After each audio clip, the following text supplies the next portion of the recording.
Hi, everyone, and welcome to another episode of the Coffee Companions on Performance Cafe. And today I've got a new friend for us. Her name is Diane Boorman, and she is a global business growth strategist, helping business owners grow and add practical business knowledge to business owners to make better business decisions, I beg your pardon. So she takes a business owner on a journey using an online system plus an ecosystem to add accountability for success. And the aim is to motivate, to inspire, and to educate business owners for growth.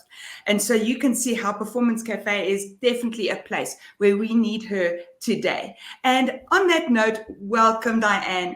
It is great to speak to you today. Oh, thank you. Lovely to be here. So, Diane, so much to cover. I think we've got like 8 questions instead of the regular 5. I have to start by asking you, tell me about performance. Do you think we've seen a change specifically now with COVID? It's a very interesting topic, COVID, and it's one that during COVID, I was really encouraging everybody to stop talking about COVID. Because we couldn't do anything about it except be safe. And if you weren't continuing to grow, what were you doing? You know, if the first 21 days, everybody thought it was great because it was a holiday. And then they realized, okay, this is not going to go away for a while. So what are we going to do about it? And they had to perform. But in saying so did I. And it was important for me to show my clients that you needed to continue to grow, that you needed to continue to perform. And there were some statistics released in the beginning of COVID to say that if you were not being showcased, whether on social media or talking to your clients, it will take you 7 times longer and 7 times more money to get back into their face. So it's important to continue that performance, and everybody needed to step up. They needed to take away that negativity. They needed to take away that like a panic moment, and they needed to really work on their business rather than just in their business and see how relevant that they were. And the only way that you could find that out was to really pick up the telephone and ask your clients, what are your problems tomorrow that I can solve today? I love that. I love that approach. Does that therefore also mean that there was a shift in how we see success? So it's interesting because we are busy, or I'm busy listening to a YouTube recording at the moment about success. So is it a moment or is it a journey? And I think very much that it's a journey. It's not just during COVID, you are going to be successful. An overnight success moment doesn't happen overnight. So it takes a lifetime to get to be successful. So what was the success? Was the success that you continued to work to earn a salary? Was the success that your business was still growing, that you were earning profit and you were more making profit and, able to continue with your staff? What was the success of what you did during lockdown? And I think it's important to look back to say, yes, I made it, but where am I going to now? I love that. And I suppose that part of that move was that we also had to learn, maybe I'm making it week by week instead of year by year. The way that we planning has changed. So planning in your business before COVID in 2020, people would plan 5-10 years in front. And then suddenly we've got this moment of, well, we actually can't plan for tomorrow. So what are we going to do and how are we going to do it? So it's definitely taking little bite size now rather than the big whole elephant that you want to eat, taking chunks out of it is just easier to work with. But I think it also gives us a stepping stone of how we can get to where we want to go to. And one of the biggest issues with business owners is they don't know where they want to go to. So they can't get anywhere. They can't go anywhere because they don't know where they're going. My favorite quote that I use with clients is Alice in Wonderland. And she's walking and the Cheshire cat is sitting in the tree. And she says to him, he says to her, can I help you? Where do you want to go? And she says, well, I'm not sure. He said, well, then you can take either route because it's fine. You're going to get where you plan to go.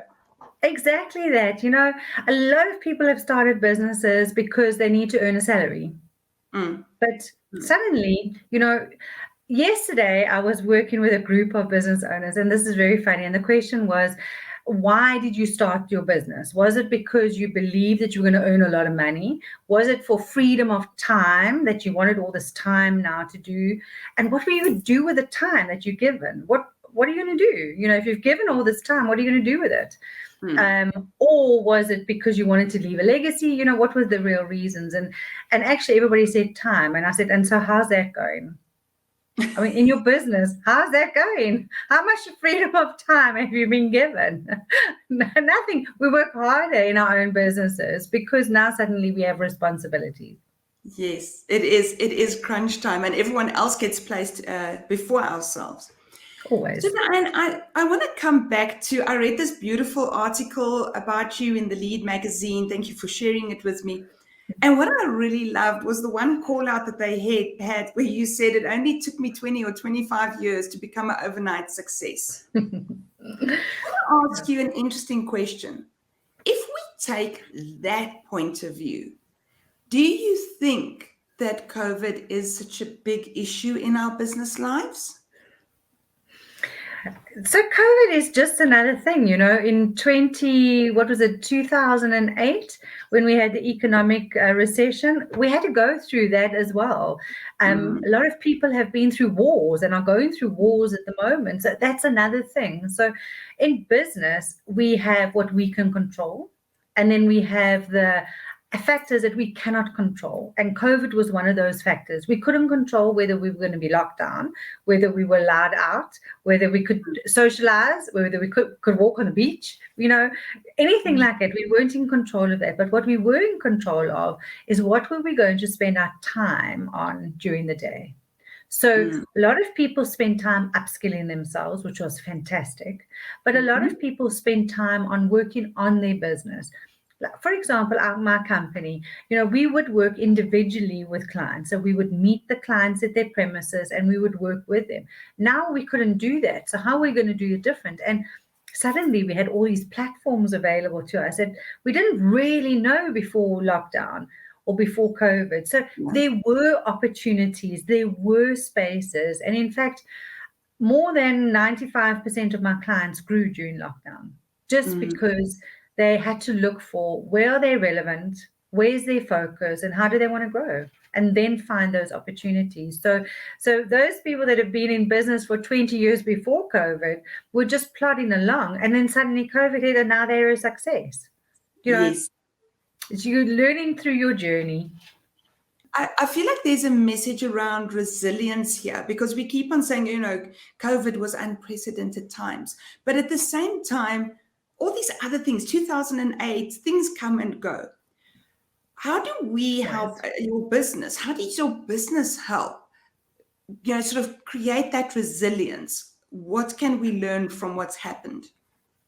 So I think it's not only the natural forces that are around us. If we look at one of our provinces in South Africa, KwaZulu-Natal, they've had floods, they've had rioting, every time they stand up, they get knocked down again for the last little while. But you will always have it. And I think as humans, we have to have a certain amount of resilience, whether you in a relationship that's working or not working, how do you move forward? Whether you've got children and what are their demands? And, there's always going to be something. And in business, it's just something, but more of it all the time. So it's really nice to work for a boss that pays you a salary at the end of the month, that you don't have to worry about these things. But then you don't have the freedom of time and you don't have the freedom of making your own decisions. So business owners need to really look at what is important and what can they control, and then what do they need to manage. So managing the outside forces is important. So if you can't control it, how do you work around it, and what's important for your business? And I think one of the biggest things from a resilience point of view at the moment is that people have realized that they're resilient enough and expert enough to be able to work globally. And I think that's a part that South Africans, we haven't known before that. Yes, we've traveled a lot more in the last number of years, but we've always been like the outcasts, and during COVID, I think that what it enforced us to do is make sure that we were continues to innovate. That innovation, we now supersede a number of European countries because we had to innovate. We weren't having people bailing us out. A lot of countries, they were being bailed out by their government. We had a very little opportunity to be bailed out. So we had to find an opportunity to continue to be resilient and continue to build our own successes. Now we have international countries looking at us and saying, you've done something really good. How can we be part of it? Love it. Such great news in our country where often we just hear the bad news. So it's great to hear that. So I come from a background of working internationally as well. And I know one of the things is how sought after South Africans are because of our ability to adjust, interestingly enough, because our society isn't smooth and perfect all the time. No. So talking about resilience, I'd like to bring up your son. You had your son, and very soon, I think after his birth, if I understand correctly, he landed up having some health issues, and you had to, sitting in corporate, you had to make some decisions. Do you want to tell us a little bit more about that? So he obviously was in hospital in an oxygen tent, and in corporate, the higher you climb, the less time you have, which is quite, strange. You're supposed to have more time the higher you go up, but the less time you have, and we weren't given the opportunity to spend time in hospital. So for me, family comes first. So I resigned, drove out, phoned my husband, said, I'm sorry I've resigned, but I'm on my way to the hospital, and spent the next week or 10 days in hospital with him to help with the recovery. But it's always interesting because it's always part of the journey.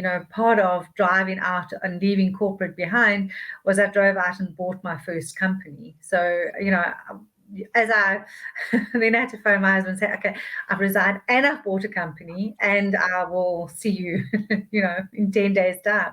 So it's very interesting. And it's all part of, where we go to. But in hospital, spending that time with him, there was another lady whose daughter was lying next to my son and in the same kind of situation. And she just said that she couldn't understand why I would even not contemplate in opening my own business. And I think it was a bit of a wake-up call because you get stuck in your space. And the comfort zones are very real. And I think that's where I was. I was climbing corporate really fast and it was really nice and you earned a really good salary. And now suddenly, to make that decision, and it literally was an overnight decision. But it was the start of what I've built. So, which is brilliant. And it allowed me the opportunity to really understand what a lot of business owners don't understand is that you've got to build layers of offerings. And that's what the laundry did. It wasn't a passion of mine that I wanted to fold somebody else's underwear at all. That wasn't why I started it. But it just worked out that it was the right thing for me. My son could come to the laundry and his little basket would go on top of the tumble dryer and he would be wiggled to sleep and it would work. Yeah. I think that should get the Innovation of the Year award. I've never looked at my tumble dryer and thought, I'm going to put someone to sleep on it. I just do public speaking. That's how I put people to sleep. That's funny. Your story is so amazing. And I mean, you've done so well from this snap decision to just leave corporate. And you're such an inspiration from that perspective. But what do you think we could do differently in business to be more supportive of that kind of challenge? Because you might have been one person in a team with that challenge, but right now we see so much of that challenge throughout the world. I think that the most important thing that business owners right now do wrong is they want to do it alone. So they don't realize that there's huge amount of support, whether you are paying for support or whether you're not paying for your support. And I encourage my business owners to have a virtual board, and everybody sitting around the virtual board has a very distinct position that they hold, whether they are there to cheer you on, and because we all need cheerleaders and think that we're fabulous, but we can't take advice from them. They're there to have that glass of wine or that swim in the sea or whatever, but you need your cheerleaders. You also need people to give you better advice in business. And then you need people to steer you in when you go into a board meeting and tech side. And there's so many elements of a business. And we are in a world or time now where so many more people have stepped up to say, I will mentor you. And they do it for free. There's many groups that are out there with mentoring opportunities that people can be part of. And I think that people must stop and think about, what do they really need? What is the skill that's missing? What are the people in their business that they're missing? And where can they find them? And if they're not in a position to pay for it right now, they need to do a barter, which goes back to the way we used to do business many years ago, or they need to be in a space where people are offering it. And there are a lot of people that offer. So it's important at the moment to look at what you need and realize that you don't have to do it alone anymore. That is such a powerful concept to me, because being a small business owner, I've been in that position before you can actually bring people on and hire people. But I want to ask you, why do you think we are reticent to ask for that help? We're too pride. Our proud moments. You're too proud? We just in a moment that we just think that we can do it by ourselves, or we need to do it, or we have to do it by ourselves. And when we take that away, then we realize, what is it that we need? And one of the things that I realize that we don't do is we don't ask. So if I say to you today, what do you need in order to allow your business to grow bigger, double by tomorrow? What would you ask for? I think networking opportunities. And that's so interesting, because it's not specific. So we need to be more specific in what we're asking for. Okay. So let's work with this example. Tell me where you would go with it. So if you know that there's an industry that you gain clients from quickly, that you work well in, that you get good results, you need more of those.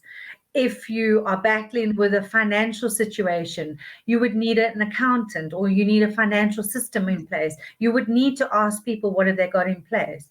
If you are launching a product, and people are saying, what do you need? Well, sharing social media. So it becomes more specific that, you need to really understand what is it that your company needs in order to grow. I feel like we've come back full circle to this working on the business instead of in the business as well.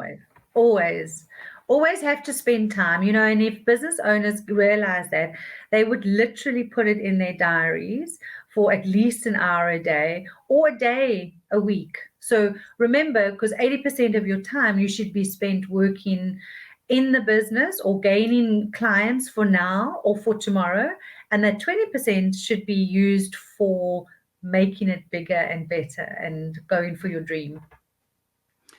And this is the sort of kind of advice and support that people will get through your organization. And if I remember correctly, it's the Diamond Plan, right? Help me, right? Yes. Yeah, the Diamond Plan. Absolutely. It's a 9-month program that I put together using the experience that I've gained over the last 25 years. So it's practical. So I'm not a very theoretical lady. I don't have many degrees and stuff behind my name. But it's based on what I have done and what I've achieved and what has worked for me and what do you need to really look at. And 95% of the clients that come to me will have either their product offering wrong or their customer base wrong, and they don't realize it. And once they've realized and adapted, they will more than double their turnover almost instantaneously.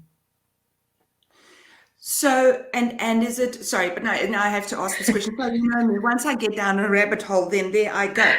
So it's an online program, or is there interaction with others? How does that work? Yes, so it's an online 9-month program that went online at the beginning of COVID. But once a month we meet up and we really look at what are the opportunities, where are the gaps. So normally about 2 to 3 hours we spend with the business owner. So either myself, I normally work with the groups, and then I have consultants that work with business owners. And we starting to license out the program because it's a great add-on for commercial attorneys, for coaches, those kind of things, because it adds a different element than what's out there at the moment. Because one of the things that I remember when I started my business was this incredible professional loneliness. So I sort of feel like the program might cater for some of that as well.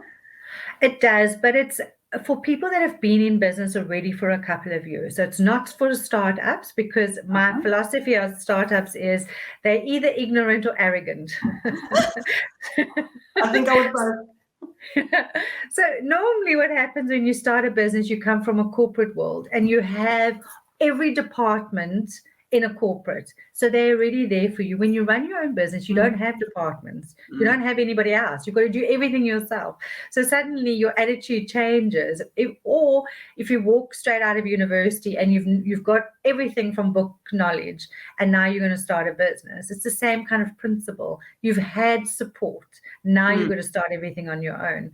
So that's why I say I don't work with startups, because they've kind of got to walk the streets first and go and test there and go and see what works and what doesn't work. And everybody's talking about you've got to have passion behind what you're doing, and you've got to work in your passion. And, my philosophy is very different to what that is. Sometimes we just don't know what our passion is until we know what our passion is. And sometimes you've got to go through a journey to work out what your passion is, that kind of thing. So, and it's the same with business. So, we work with the business owners that are really ready to now. They're really turning a 6, 7, and 8-figure business. They know that kind of what they're doing, and what they lack big time is confidence. Most of them don't realize that they really are an expert of their space. They just need a push out of their comfort zone in order to realize that, to gain the confidence in order to step it up. And those are the kinds of clients that we work with. Wonderful.